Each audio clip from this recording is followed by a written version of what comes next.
Welcome back, everyone. Ready to dive into another fascinating world of stories and themes? Always. All right, well, today we're taking a deep dive into Harry Potter and the Prisoner of Azkaban. Ooh, exciting. Yeah, it's one that I think a lot of people love, Yeah.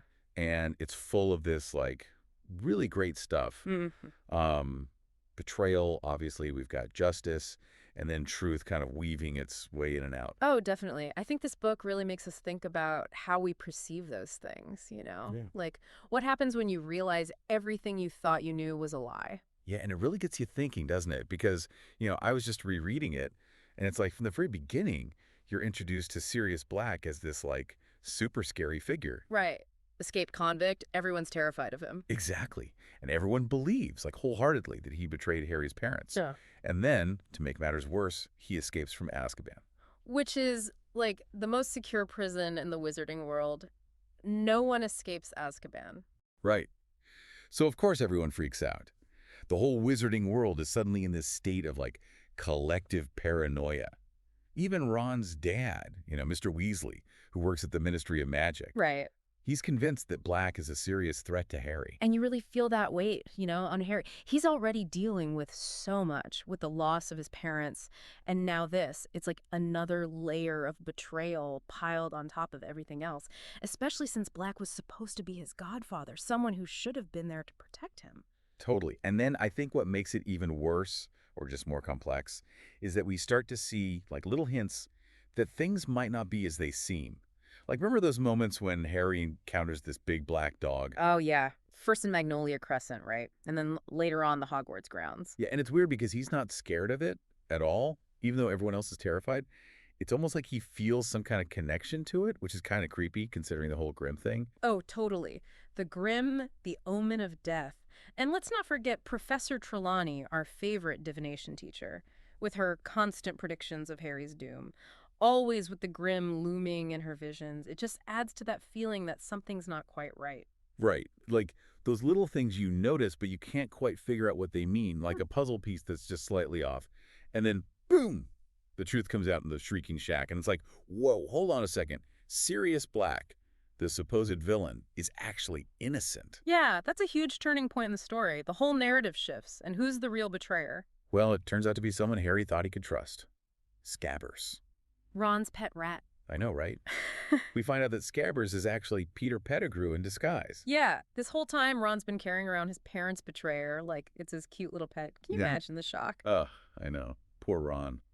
It's like the ultimate betrayal coming from someone so close. Exactly. And it makes you rethink everything, like who can you really trust? And how can someone appear so harmless when they're capable of such awful things? Right. And Rowling does this so well, flipping everything we thought we knew on its head.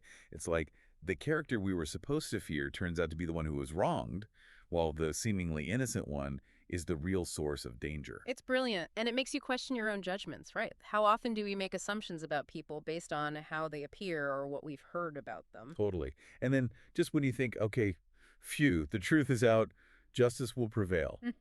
It's like, nope, not so fast. Right, because Snape comes barging in, totally blinded by his own grudge against Sirius, and he refuses to believe the truth. Ugh, Snape, always stirring the pot. Oh, yeah. He tries to apprehend Sirius, which leads to this whole chaotic escape attempt. And of course, in the confusion, Pettigrew manages to slip away. It's so frustrating. You're like, come on, they were so close. But justice is, right there, almost within reach, and then it slips away. Yeah, it's this agonizing moment where you see a glimmer of hope and then it's snatched away. It leaves you with this feeling of what now? How do you find justice when the system fails and the truth is still hidden? Yeah, and serious. He's still on the run, branded as a criminal, even though he's innocent. It raises the question, what does true justice even look like in a situation like this? Is it enough to just catch Pettigrew? Or is there something more?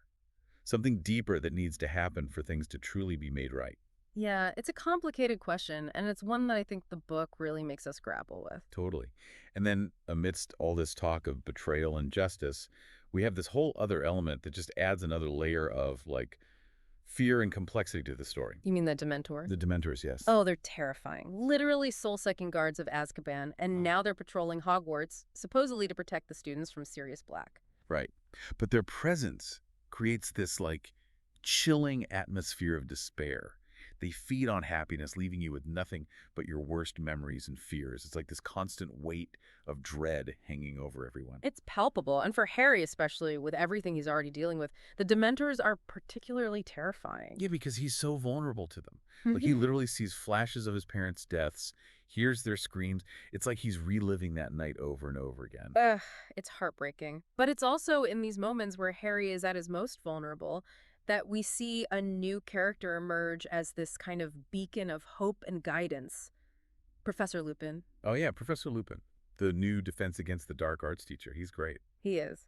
And he recognizes Harry's vulnerability and steps up to teach him the Patronus charm, this really powerful defense against the Dementor. Right, and it's not like your average charm, is it? No, not at all. It's super difficult to master. It requires immense concentration, and you have to be able to conjure this really powerful, happy memory.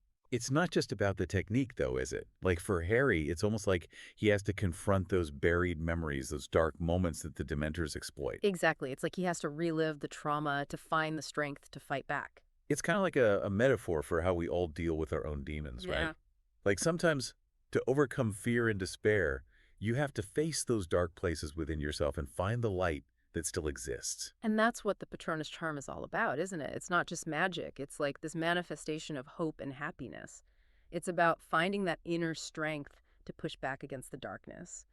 And for Harry, it becomes a turning point in his journey. It's like he starts to take control, you know? Like, he's finding his agency in a situation where he feels so powerless. Exactly.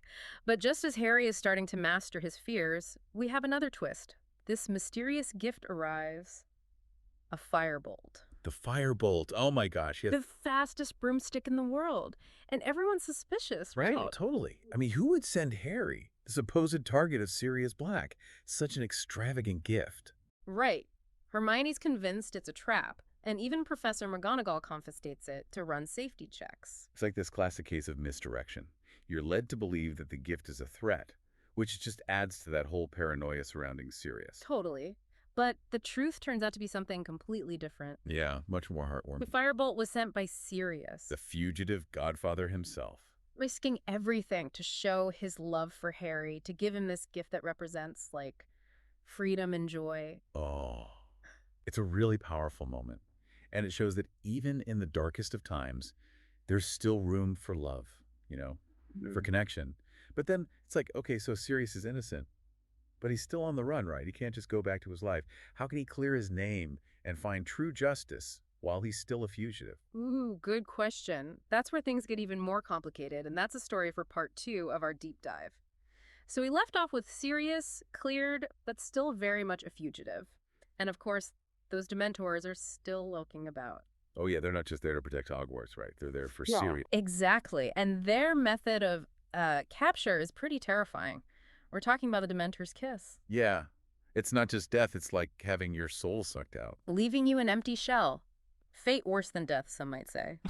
And for Harry, knowing Sirius is facing this constant threat on top of everything else. Yeah, it's got to be a lot to handle. He feels responsible for Sirius, wants to protect him, but I mean, he's still just a teenager. How is he supposed to go up against these, like, soul-sucking creatures? Well, this is where Professor Lupin's guidance becomes even more important. He sees how deeply the Dementors affect Harry, dredging up those painful memories. Right, his parents' death. Mm-hmm. Every time. So that's why he teaches Harry the Patronus charm, but mastering it, Not so easy. no, not at all. It's not just like learning the words and the wand movement. Right, it's about facing your deepest fears, right? Yeah, conjuring a memory so powerful, so happy, that it can push back the darkness. It's interesting, though, because for Harry, it means he kind of has to confront the trauma of that night, right? Yeah. Reliving those horrible moments to find the strength to fight back. I don't know, it makes me wonder if, like, maybe we all have to kind of confront our past demons, to move forward. That's a good point. It's like the Patronus charm becomes this metaphor for resilience, finding the light within yourself, even when surrounded by darkness. And as Harry practices, he learns it's not just about remembering happy memories, but also about understanding their significance. The love, the strength, all that. Exactly. And that's actually reflected in the form his Patronus takes, Oh, yeah. What was it again? A stag, just like his father's. Oh, well, yeah. It's a beautiful symbol of how Harry finds strength through his parents' love, even though they're gone. It's a nice message. Even though we might lose people we love, their memory can still be a source of strength for us. Mhm. But, okay, while Harry is learning to deal with his fears and all that, things with Sirius get a bit more complicated. Oh, yeah. So Black, thinking Lupin is in cahoots with Pettigrew. Wait, why would he think that? Well, it's a whole other story, a misunderstanding from their school days. Anyway, Sirius decides to break into Hogwarts to try and protect Harry. Which everyone still thinks he's the bad guy, right? Exactly. Chaos ensues. Students are locked down, the whole castle on high alert, and poor Ron What happens to Ron? wakes up to find Sirius standing over him with a knife.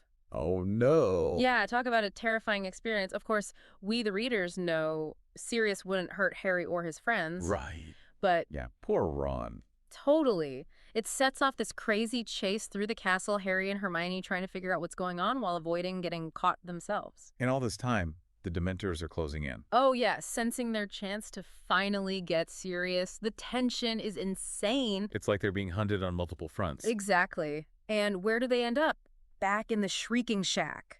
The place where the truth about Sirius and Pettigrew was first revealed. Full circle, right? Wow, yeah. And just when you think it can't get more intense, Snape bursts in, still convinced Sirius is guilty and ready to hand him over to the Dementors. Of course he is. This is where Lupin finally reveals his own connection to Sirius, exposes Pettigrew for the rat that he is, literally. So many layers of deception. But wait, doesn't Pettigrew get away again? He does. Cornered and exposed, he transforms back into his rat form and disappears into the night. So Sirius's name is cleared, but the real bad guy is still out there. It's a victory, but it doesn't feel like a victory, you know? Right. And they can't exactly celebrate because guess who's still lurking? The Dementors. Oh, of course. Desperate to get Sirius to safety, but the Dementors are closing in. They try to conjure their Patronuses, but there are just too many. Just when all hope seems lost, a mysterious figure appears across the lake, conjuring a Patronus so powerful it sends the Dementors packing. Okay, who is this mysterious savior, and how do they, get out of this mess? I mean, it's got to be bugging Harry, right? Seeing that figure across the lake, saving them from the Dementors, he's convinced it was his dad. Yeah, I mean, it makes sense, right, given everything he's been through. That longing for his parents, that need for protection. But as we've seen, in this book especially, things aren't always what they seem. And it's Dumbledore, Yeah. as always, who kind of drops this truth bomb. Right. It wasn't James Potter, it was Harry himself. Wait, what? He saved himself from the Dementors. Yeah. Harry, without realizing it, had traveled back in time. He was witnessing everything unfold, but from a different perspective. Saw himself struggling to produce a Patronus and, instinctively, driven by this love for Sirius, conjured that powerful stag Patronus. He became his own savior. Whoa, hold on. So he can produce a Patronus that strong, but, why couldn't he do it again in the present? Good question. And Dumbledore actually explains this. He says that in that moment, Harry was tapping into this raw, primal magic, fueled by love, by pure instinct. No fear, no doubt holding him back. So, he just acted, no overthinking. Exactly. But okay, that still doesn't explain how Sirius escapes, right? The Dementors were right there. Ready to give him the kiss? Yeah. Well, this is where Hermione, our brilliant Hermione, comes in.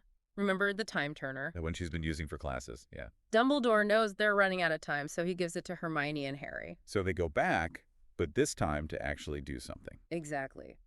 Save Buckbeak and help Sirius escape. It's a race against time, 2 lives hanging in the balance. They have to be careful, though, right? Messing with time. Oh, absolutely. The stakes are incredibly high, but with Hermione's planning, Harry's courage, they pull it off. Buckbeak is saved, Sirius escapes on his back, flying off into the night. That image, Sirius on Buckbeak, it's like this perfect symbol of freedom. It is, but even with their success, there's this bittersweet feeling, right? Because even though Sirius is free, his name's cleared, he's still a fugitive. Yeah. Can't go back to his life, can't openly be with Harry. And of course, Pettigrew is still out there. So the fight's not really over. No. Prisoner of Azkaban, it really stays with you. It makes you question things, look beyond the surface. It's about truth, about justice, but also about love, loss, and facing your fears. It reminds us that sometimes the toughest battles are the ones we fight within ourselves. Well said. So as we wrap up this deep dive, we'll leave you with this. What event in your life would you go back to, not to change it, but to see it from a new perspective? What hidden truths might you find? Keep exploring, keep questioning, keep diving deep.